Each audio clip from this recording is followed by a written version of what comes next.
Welcome back to Hope for the Caregiver here on American Family Radio. This is Peter Rosenberger, and I am so glad to be with you as we talk about things that beleaguer the caregiver's heart.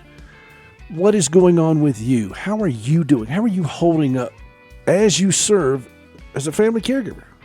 You know, how's your headspace? Is worry a big problem for you? Is that something you spend a lot of time with?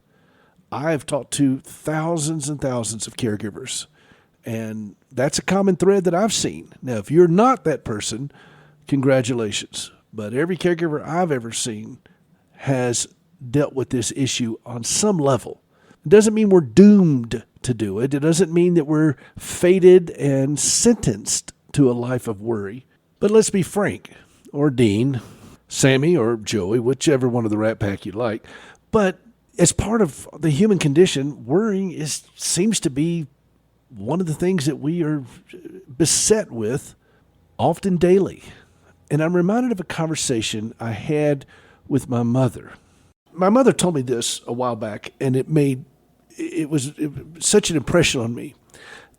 She and Dad were going through some challenges in their journey. They were married for 66 years. Dad is with the Lord now, and that happened last year. But as they were getting close to the end, and Dad had Parkinson's, and Mom was struggling, and Dad looked at her and said, "It's going to be okay."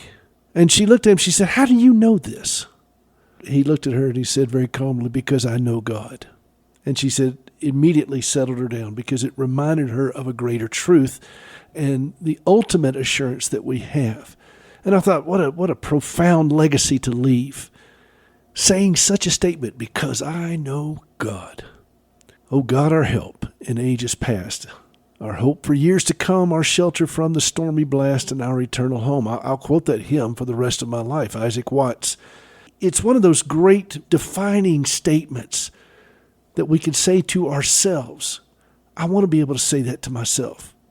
How about you? Can you say that? I know God.